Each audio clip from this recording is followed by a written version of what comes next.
can still smell that night if I think about it for too long. Burning wood, plastics melting, insulation just cracking like bacon on a pan. It clings to you, gets deep into your skin. I've fought dozens of fires, maybe hundreds, but that house, that one is etched into me. It was an old place, 3 stories tall, all carved wood and ornate trim. Homes like that are beautiful, but once a fire gets inside, they go up like kindling. By the time we arrived, the flames had already chewed through the roof. They were roaring out the windows like the whole place was breathing fire. We jumped out of the truck into chaos. Sirens, neighbours shouting, and the family screaming on the lawn. They were huddled together, crying, choking on smoke, but there was one missing. The father. We didn't really think, we never do, we just go. It's training. I remember kicking the front door in and the heat hit me like an oven. My mask fogged, the hallway was black, alive with rolling smoke that clung to the ceiling. I checked room after room, flashlight cutting through clouds of smoke, the fire popping and the ceiling groaning above me. Then at the far end of the hallway I saw him. My man, at least the shape of one, standing there, still as a statue. He was just outside the beam of my light, but I swear I saw him turn his head. I shouted, but he didn't move. I pushed forward, stumbling over debris, the floor just sagging under my boots. When I reached the spot, there was nothing. Just flames eating the wallpaper. Smoke swirling around like it was laughing at me. We never found him. The official report listed him as presumed deceased, but no body was recovered. His wife swore he was inside, that he never made it out. I wanted to believe that maybe he'd gotten lost in the confusion. Maybe he'd fled into the woods. But deep down, I knew what I'd seen, or thought I'd seen. That figure at the end of the hallway just never left me. A few weeks had passed since that fire. I tried to chalk it up to stress. That's what we do. We bury it. We laugh it off at the firehouse. Make dark jokes about things normal people couldn't stomach. But the nights got harder. It started small. I'd be sitting in my apartment, TV on, and out of the corner of my eye I'd swear someone was standing in the reflection on the screen. Not clear, just the outline of a person. When I turned my head, nothing.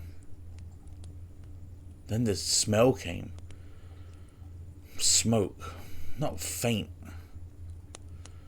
Not the kind that clings to your gear after a shift. This was fresh, sharp. Like wood burning, plastic melting. I checked the stove, the outlets, even the neighbours. Nothing. One night, I woke up coughing. Convinced my place was on fire, I tore out of bed, heart racing, only to find no smoke, no flames. Just that smell hanging heavy in the air. My chest ached and throat burned as if I'd been inhaling it for hours. The shadows came next. I'd see the figure in mirrors in windows, never directly, always on the edge of my vision. Just a shadow standing behind me, still and watching. One night I was shaving. Steam fogged the mirror. I wiped the glass, leaned in close, and for a split second, just over my shoulder, I saw him clear. Charred skin.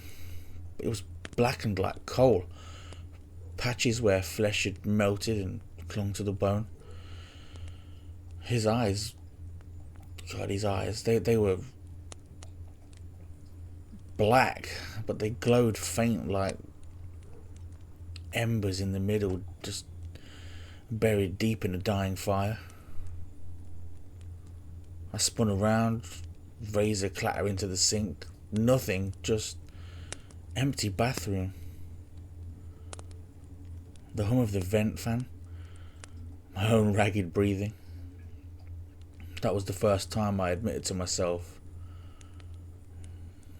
whatever I'd saw in that house that night had followed me out. It started like any other night. I went to bed, the TV still flickering in the living room, the usual noise to drown out the silence. But sometime after midnight, I jolted awake. No sound, no reason, just that gut deep instinct that something wasn't right. At first, I thought it was a nightmare clinging to me.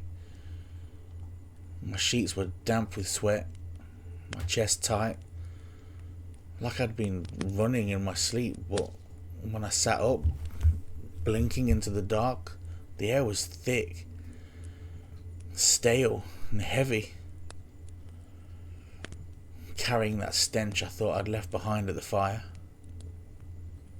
Burnt wood and charred flesh. It rolled into the room as if the fire itself had been rekindled inside my walls. I sat there, breath shallow, telling myself it wasn't real, that it couldn't be real. And I noticed the silence. The city never sleeps. There's always something, a passing car, a siren in the distance, but that night there was nothing. Not even the hum of the fridge in the kitchen. It was like the world had died. And I saw it. Just a darker patch in the corner of the room. I blinked, rubbed my eyes, even turned my head to make sure it wasn't just a shadow trick. But the shape stayed. My skin prickled, every instinct screamed at me to look away, but I couldn't. My eyes were locked on it. Heart was pounding. And then in that awful silence it moved. Not walking, not shifting, just leaning, its tilted head slow and deliberate, like it was studying me.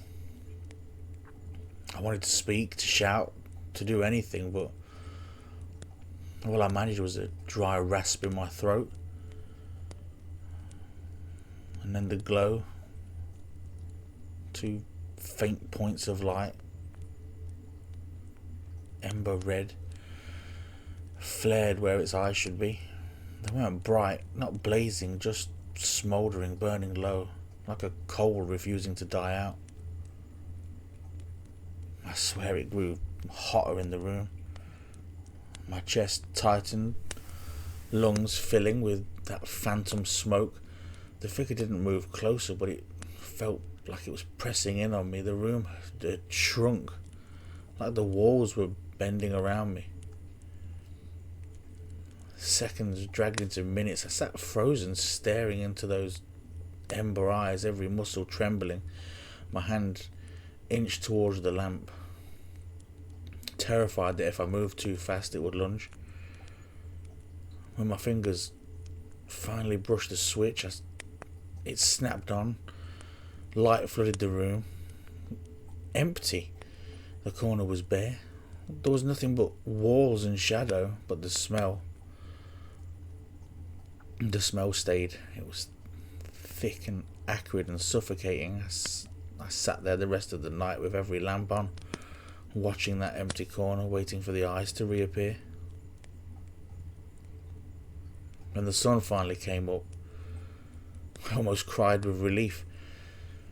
That's when I stopped pretending this was stress or nightmares or my imagination. Whatever had dragged with me out of that burning house, it wasn't gone. It was here and watching me. I thought going back to work would help. That's what I told myself that morning, standing in front of the mirror, pale and hollow-eyed after another sleepless night. Routine, discipline.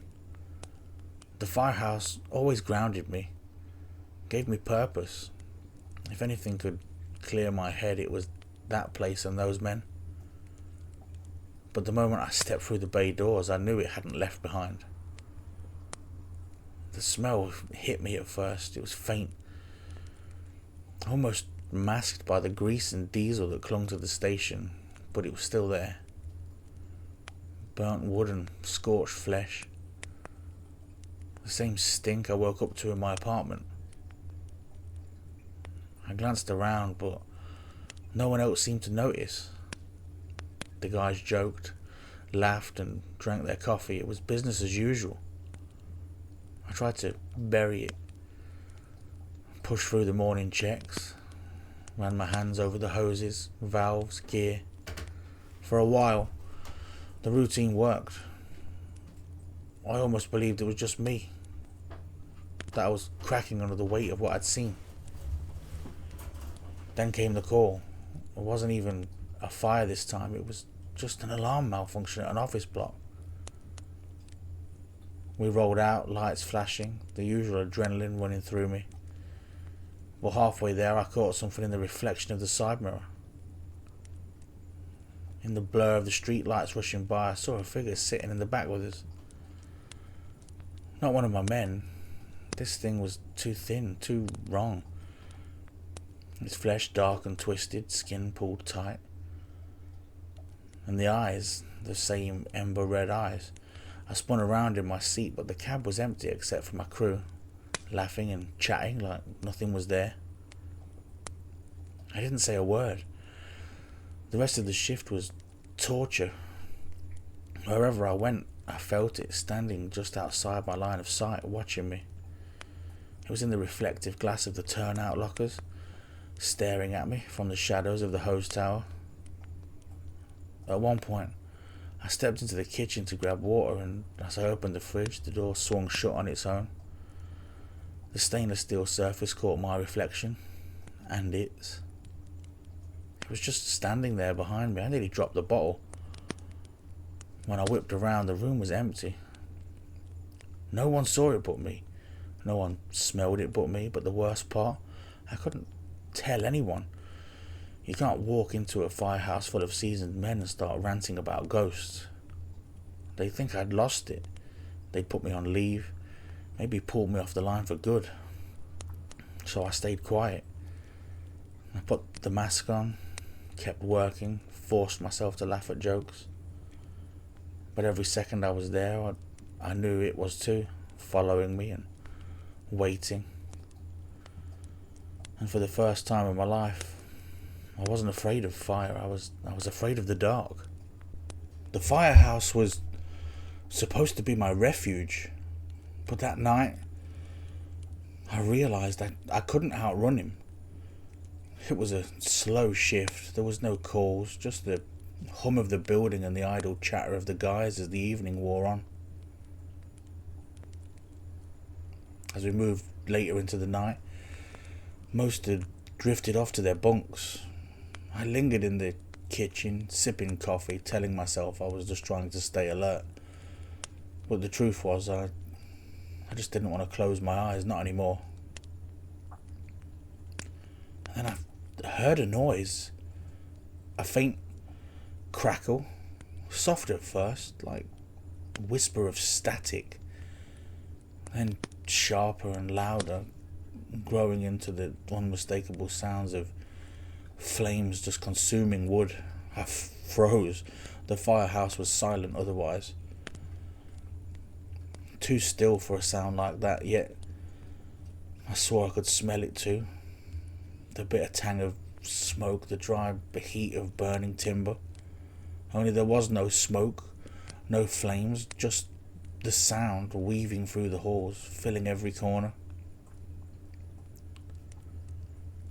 I followed it into the apparatus bay. My boots were echoing against the concrete floor. Flashlight beam cutting across the parked trucks. The spotless gear racks. No sign of fire, nothing. But the sound followed me. It didn't come from one place. It came from everywhere. The ceiling, the walls, beneath my own feet. That terrible crackle and pop of the fire chewing through a house, devouring everything in its path. And under it, if I listened close enough, a breath, shallow, wet, as if someone was just standing beyond the light. My throat was dry. I stood there in the dark, surrounded by the fire that I couldn't see, knowing in my gut it wasn't a memory. It wasn't in my head. It was here. It was in the firehouse watching me. I didn't sleep again all night. I couldn't. Every time I tried to close my eyes, the crackle returned, louder, closer. I swear that the walls themselves would ignite. I knew one thing for certain. This wasn't random anymore. It was personal. I lasted the rest of the shift without sleep.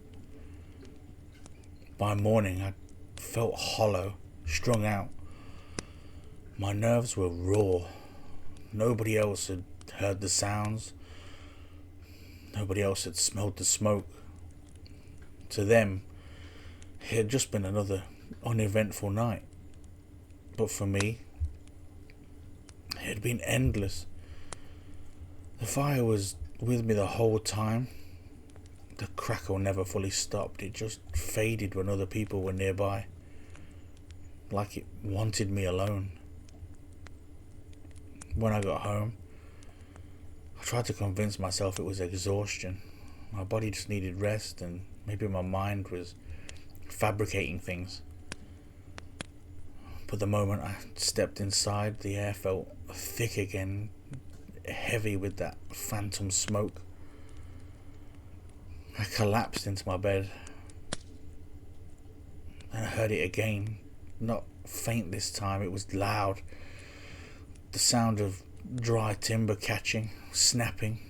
The unmistakable groan of a structure weakening under the heat. My chest tightened. I shot upright and scanned the room. There was nothing, no flame, no smoke, but I caught movement in the corner. I forced myself to breathe, grabbed for my phone. The screen wouldn't light up. It was dead. I sat in the dark. Every muscle was tense, listening as the crackle shifted. It wasn't just fire anymore. Beneath it was something heavy. Footsteps, maybe. I gripped the bed so hard. My knuckles just ached. I was too afraid to move, too afraid to breathe. Then, as sudden as it started, it stopped and there was silence. For a long time, I sat there waiting for something, anything. Finally, I convinced myself to lie back down. My eyelids were so heavy, I told myself I just needed to close them for a minute. Maybe I'd wake up and all this would be over. But the second I drifted off, the sound came again. Just a faint crackle, right beside my ear. And a whisper. It was low, broken. Words I couldn't make out, but it was enough to freeze me where I lay, enough to remind me that this wasn't over, and it wasn't finished with me yet. I don't know when I finally passed out, but when I woke again it was dark. So dark, the kind of dark that doesn't make sense in your own home. The air was suffocating, heavy with the stench of burnt wood and charred flesh again. My lungs seized as if they were back in that house, crawling on my belly through smoke and ash. I heard it, the fire. It was loud, roaring, consuming. The unmistakable crash of timbers splitting, the same sound I had heard that night of the blaze, only now it was in my own home, around me. I staggered out of bed, clutching at the walls, trying to get the light switch. My fingers fumbled, but the switch did nothing. The dark just stayed. And then I saw him. At first it was just a shimmer in the corner of the room, like heat rising off asphalt in the sun. But it thickened, took a shape just of a man, burned beyond recognition. His skin was black and cracked like charcoal. His eyes glowed faintly, as if you could call them eyes. There was just two little pits. He moved towards me, dragging limp, each step punctuated by the sound of cinders just crumbling. My throat closed. I tried to back away, but my legs just wouldn't respond. Why didn't you save me? The words were barely more than a whisper, broken, hissing like steam escaping from a pipe. They weren't in my ears, they were inside my head. I wanted to scream. That we had fought through that burning house until the roof came down. That I'd carried out as many as I could, but the words never came. He stepped closer and the heat rolled off him in waves. My skin prickled, my eyes burned. Suddenly the world around me just seemed to warp, the walls of my bedroom rippling into smoke-stained plaster, wallpaper peeling, flames licking up at the corners. I wasn't home anymore. I was back inside that house, the one that had burned to the ground. And there he was, standing in the centre of it, just waiting. Why didn't you save me? He hissed again, just louder and angrier. I covered my ears, shut my eyes. I tried to make it stop, but even with my eyes closed I saw him, that silhouette, skin falling away in sheets of ash, hands reaching towards me. I bolted. I don't even remember deciding to move. I just ran. I stumbled through smoke, through burning walls, through a house that shouldn't even exist anymore. And then just before everything went black, I felt his hand, the searing, those claw-like fingers brushing against my arm. And then I woke up. I was back in my room, alone. But the smell of smoke just still hung in the air. And on my forearm was a fresh blister.